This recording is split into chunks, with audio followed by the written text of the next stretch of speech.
Hi, this is Denise. Hey, this is Maggie. Welcome to our podcast, Candor and Courage at Work.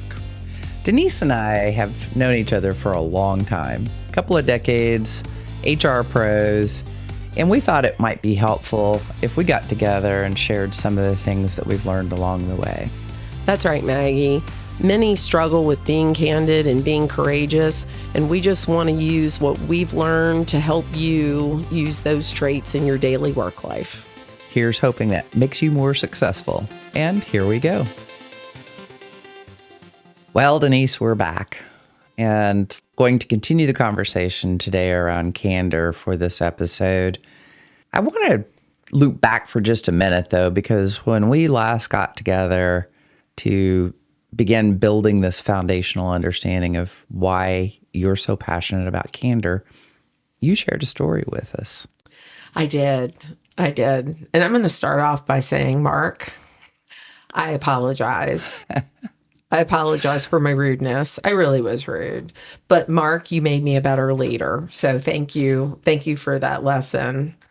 I talked about a coworker who was a supervisor, and he brought an issue to me, the same issue to me multiple times. And I ended up saying exactly what was on my mind at the time with the frustration level that I had at the time and the double-edged sword of it feeling really good to finally say what you want to say to somebody, but then the immediate remorse at having been unkind. Yeah. But that was where I stepped off and said, I want to feel good all the time and have no remorse. Perfect. So how do I incorporate this candor into my work life and make better managers? Get the managers to address topics or performance issues with their people, and we can move on to the next issue instead of rehashing the old one. So I will tell you that I have fumbled through candor from that point forward. I talked in the first episode about the book, Radical Candor. That book wasn't written until 2017. So this occurred probably about 5 years before that. So Kim Scott, thanks for writing the book. I probably should have written it. Probably. No, she did a fabulous job. I could not do the job she did.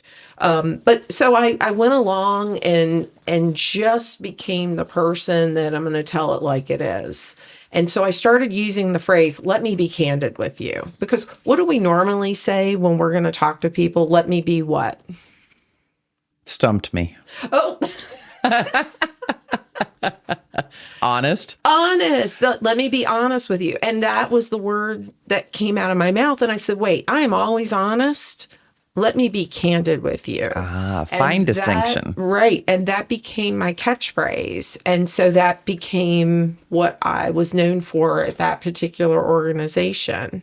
And so I sat with people that I worked with and listened to what they had to say. Now, this isn't just coaching managers at this point. These are my peers, the VPs around me. And when we would talk about issues in the organization, not just with specific associates, I would say, let me be candid with you. And I would give a much nicer, filtered opinion of the topic at hand. But what I found is people would seek me out for my feedback because they knew that I would give them exactly how I was feeling. And I never pretended that I knew that I was always right or knew everything. I would say, hey, this is the way I see it. I could be spot on or I could be totally off base, but I'm going to tell you what I think. That's a great reputation to build. It really was. And I talked in the last episode about the need to build these relationships before you need to be candid with people. But when you are candid with people, you are making positive deposits into the emotional bank account. For those of you who may not have heard the last episode, the emotional bank account comes from Stephen Covey. He had written the book, The 7 Habits of Highly Effective People. I tell people to this day that is the book that transformed my management and leadership. It was the foundation. There have been many other books that I have been inspired by, motivated by, but I always go back to Covey. Nothing replaces Covey for me. Gotcha. So he talks about the emotional bank account and the need for us in our interpersonal relationships to make more deposits with kindness, with, although candor is kind, with positive things, because when you have to have tough conversations, the person you're speaking with may see that as a withdrawal, but you want to have that foundation before you have those tough conversations. Yeah, I think it's great advice to make sure that folks understand that it's not just a matter of deciding to suddenly say, albeit kindly, here's what I see from where I sit. And just expect that to not have ramifications if the trust hasn't been built. And that's Correct. really what that emotional bank account is. Correct. And so all those years before reading Radical Candor, I did not realize when I was down in the trenches in that organization, I did not realize I was building trust. I just thought I was building relationships. But the mere fact that they knew they could come to me and get my opinion on things. Sometimes they had to come to me to get my opinion. But they always knew that I was going to speak from a position of making the company better, making the leader better, that it really was not ego on my part or some sense of grandiose thoughts of who I am in this world. I just really looked at the people and wanted them to be better and wanted our company to be better. So I'm going to fast forward now. Okay. And I hear about this book, Radical Candor. And I'm like, well, I want to hear what this book is all about because I'm candid. So I want to see how I can hone my candor even further. So luckily, I was able to pick up the book and read it. It is by Kim Scott. Again, the book is Radical Candor. And of course, you can go to her website and she has information on there. But in the book, she has a quadrant. Okay. And a quadrant can be hard for people to listen, but I want you to think about an axis, a horizontal axis, if you will, where the far right is where you challenge people directly, and the far left is where you don't address the problem. You're basically not challenging anything. Then the vertical axis, the upper end of that axis, is where you care personally about that person. And of course, the polar opposite is, I don't care at all about you. Okay. So in the upper right quadrant, where you challenge people directly and where you care personally, is where candor needs to be. Gotcha. If you don't care about people, okay, and you challenge them directly, you're just rude, like I was with Mark. And in her quadrant, she calls that obnoxious aggression. Oh.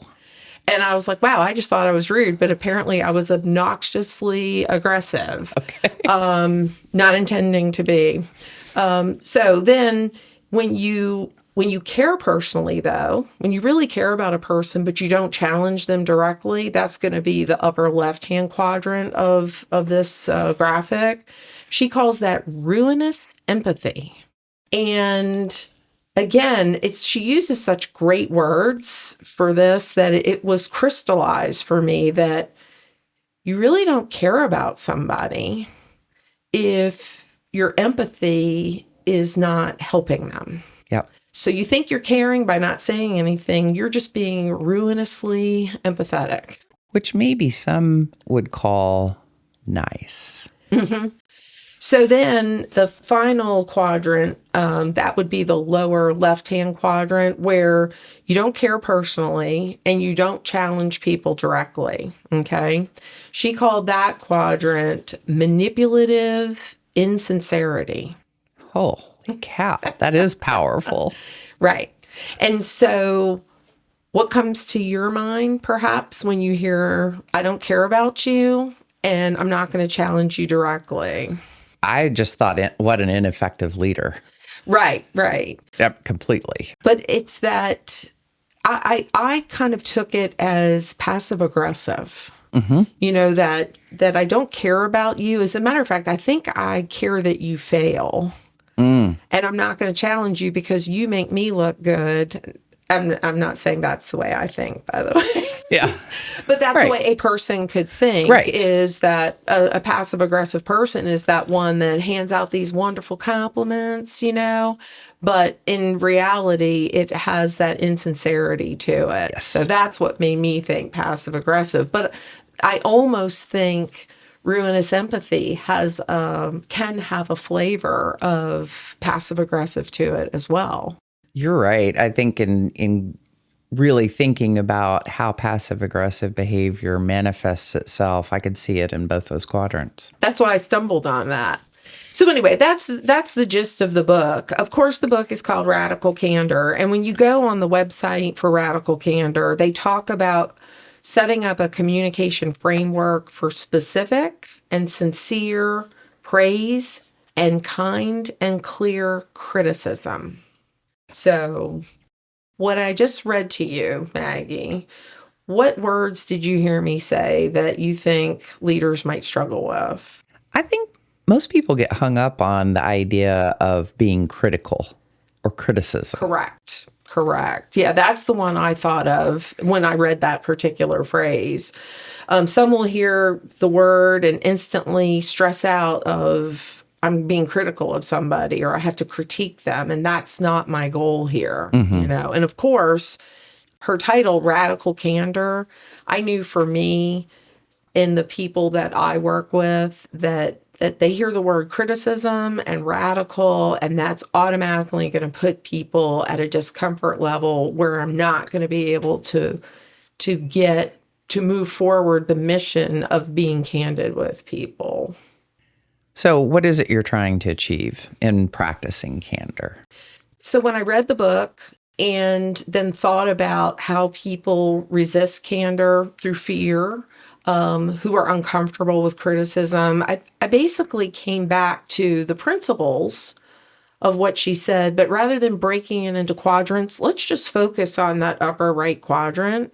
And so in my world, what I say is candor is when you care enough about the person you're dealing with, you're talking to, when you care enough about them to be clear and concise and specific about what they need to do to be better at their jobs. So you have to have care and you have to challenge them directly, as she says in the book. So when you care about that person enough and you give them specifics with examples about their performance, what that ultimately does is help them grow and develop. And again, going back to the first episode when we talked about candor, that is our role as leaders. That's right. Is to help our people grow and develop. So you gotta care, and you've got to have the mission of growing and developing them. And the way to do that is to challenge them directly with specifics and examples of where they're doing things well and where they're doing things that they need to stop doing. I just think that's great. And as I envision perhaps some members of our audience listening to this and beginning to grab hold of practicing candor, the question comes to mind, how do you get comfortable with it? Well, I touched on that a little bit in the last episode, that you have to lay the groundwork. You can't wake up and say, well, I've read Radical Candor, or I've heard Candor and Courage at Work with Maggie and Denise, and so today I'm going to start to be candid. Yeah. Because when you change your behavior is when people are going to go, whoa, what's this all about? And I think it does put a stop to progress. So I really believe that you have to have had that great relationship to start, and that you need to just sit the people around you down and say, I am going to be candid with you. I don't want to catch you off guard. My goal is to help you grow and develop. And I want you to be candid with me too, because I'm not perfect. And I can learn from you the things I'm doing that that makes it a better workplace, and perhaps some things I do that don't make it a great workplace. I think that conversation, and one of the things that I know you mentioned in the first episode on candor that you did was began practicing the repetition of, hey, I'm going to be candid with you. Mm-hmm. I'm going to be candid with you. And having that reinforcement so that you're reminding folks that you're engaging with, whether they're individuals that are peers or that report to you, or as you're managing up, that is your calling card. That's what I see Denise as having as her calling card. Hey, I'm going to be candid with you. Yeah, and I will say to you as well that having become comfortable with it, okay, overcoming all of that, I now start every conversation with a new associate that works with me. I always start it with, I'm going to be candid with you. Day one, welcome to the company.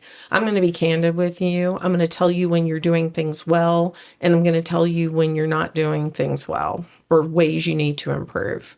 So I set the tone at the very beginning of the relationship, because you know how some people sit there and go, is she happy with me? Is she not happy with me? Well, when I say, I'm going to tell you when things are going well and when they're not, if they haven't heard from me, they should know that there's not a problem. I'm very forthcoming with compliments and recognition with my team. And I think with my tendency to be candid comes a little bit, I mentioned it earlier, that there is a part of me that comes across as fearful to people, and I'm looking to overcome that through this podcast journey. But when I give a compliment in that vein, people are like, she doesn't give you unnecessary or undervalued compliments. If she's complimenting you, she's very happy. Yeah. So It's authentic, and people aren't left in the place of, no news is good news. No news is not good news. right. But just that's not a very healthy place for people to be. No. Because in the absence of information, the natural tendency is to fill in the blanks. With the worst case scenario. She hates me. Right. Right. So if we're thinking about ways that we can methodically go about embracing candor and so forth, what are some of the steps that we need to follow? Number one, you've got to commit to it. There's no halfway. You just have to work out in your mind how you're going to commit to candor. And I do suggest that you start off with a close circle of trusted coworkers, friends, before you go tell your boss something candid. Let's start with people that you've worked with a long time and understand who you are and what you're trying to convey. Sure. So Yeah. Commit to candor, of course, building the relationships.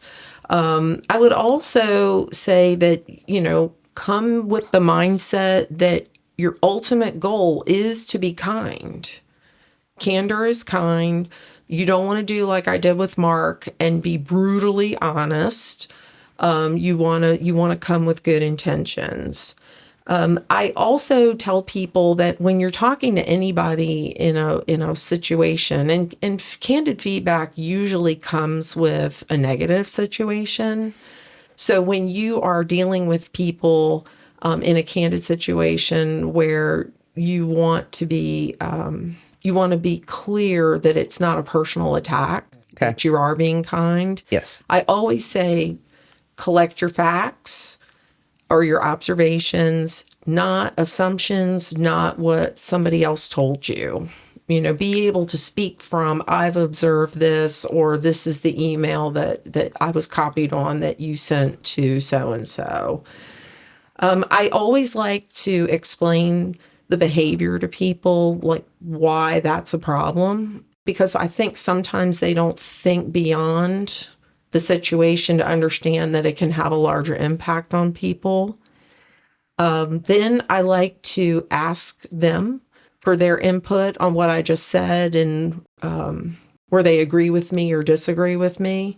And in that input, I like to understand that there could be a good reason why people are underperforming or behaving in a certain way that I wasn't aware of. So if there's a workplace obstacle that's causing the underperformance, then it's my job as their supervisor to help eliminate that obstacle and correct the problem. And then finally, I like to set a time with the person I'm talking to about meeting up on progress. And again, continuing the candor, but having those conversations repetitively helps to encourage the desired behavior. But again, having a candid conversation also helps to build the trust relationship that we all want to have with our people. Yeah, that's awesome. So it feeds on itself. Correct. Marvelous. What a wonderful place to wrap up today. So next time we get together, we'll turn our focus to courage and start delving into some of the things that we've learned along the way and why I'm so passionate about courage. But Denise, thank you for all the insights and hopefully some good takeaways for our listeners about candor over these last 2 episodes. Thank you, Maggie. Thank you, everyone, for listening.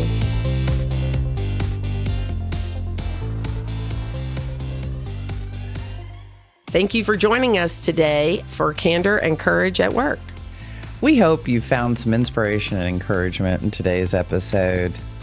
For more information or to connect with us, visit our website, candorandcourageatwork.com, and be sure to download future episodes wherever you listen.